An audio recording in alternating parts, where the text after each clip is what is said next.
Hello and welcome back to another video on emotions and music.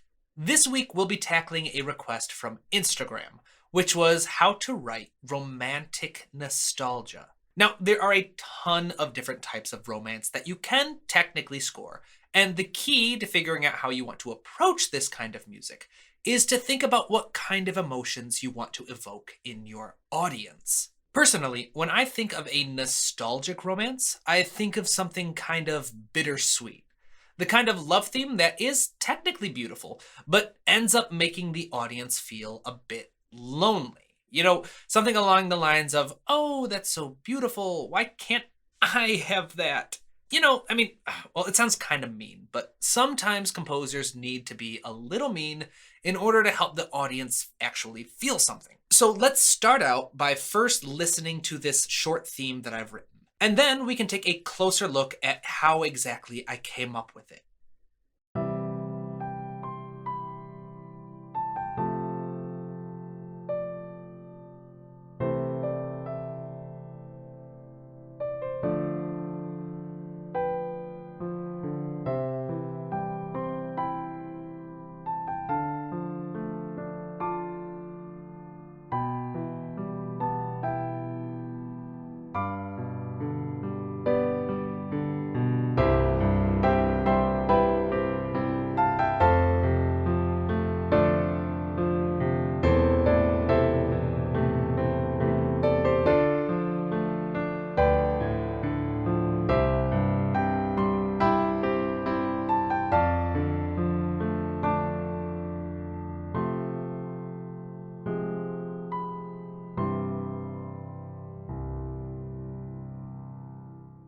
So the trick to making your audience feel lonely with a love theme is to get as close as possible to writing a sad theme without actually making it sound sad.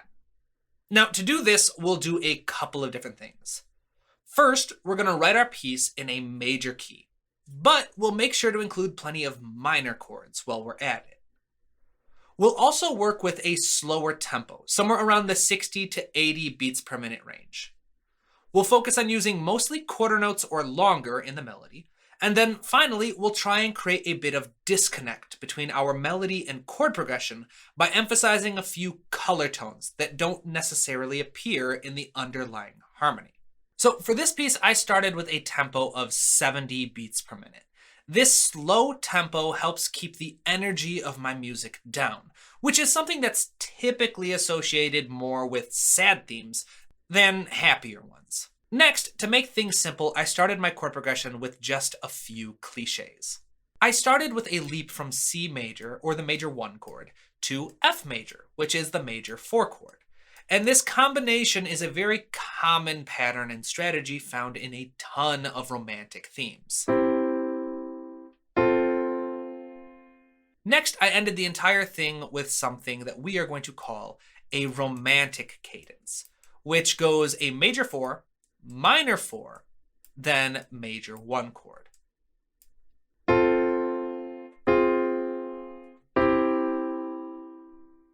From here, I just simply filled out the rest of the chord progression, focusing mostly on minor triads. I added an A minor, then a D minor. Then I actually went back to C major, just to help emphasize the key we're actually in, before adding one more D minor triad. Emphasizing minor chords like this inside of a major key helps give the whole chord progression a darker quality without ever completely broaching into the minor territory.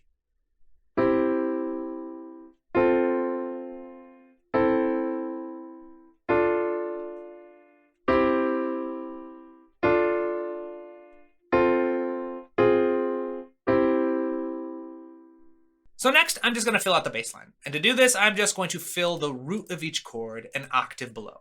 So under C major, we have C, under F major, we have F, then A under A minor, then D under D minor, etc., etc., etc.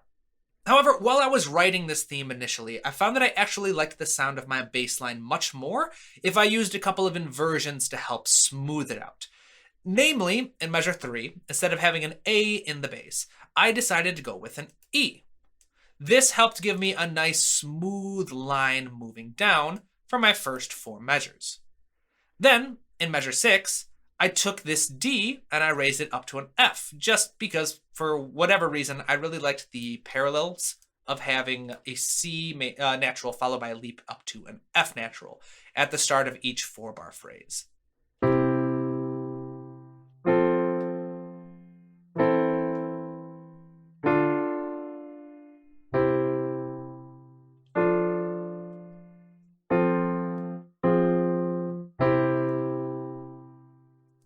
So now that the harmony and the bass line have been taken care of, the last step is to write the actual melody itself.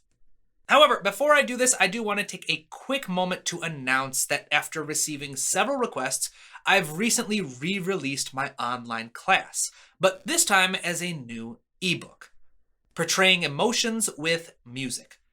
This book contains all of the articles, audio samples, and videos found in the class, but for a fraction of the price. You can find this book on my website, and if you're interested, there are a few free sample pages that you can read before purchasing. And from now until the end of the week, you can use coupon code YouTube15 to get 15% off of your purchase. So with that shameless plug out of the way, let's get back to the main content. So at this point, I've lost count of how many different videos about melody writing I've uploaded to this YouTube channel.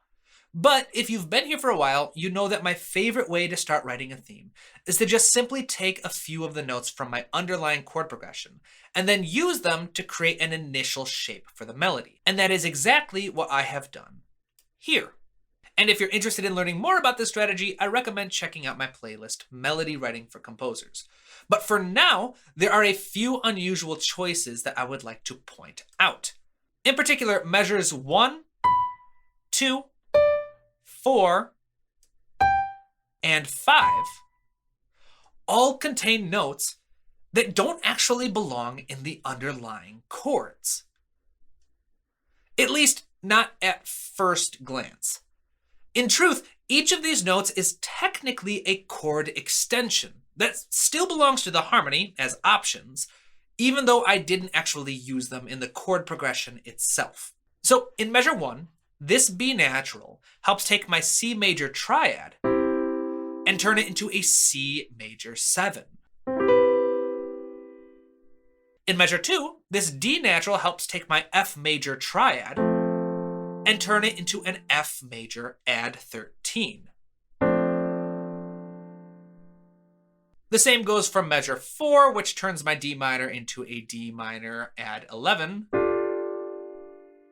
And measure 5, which becomes another C major 7.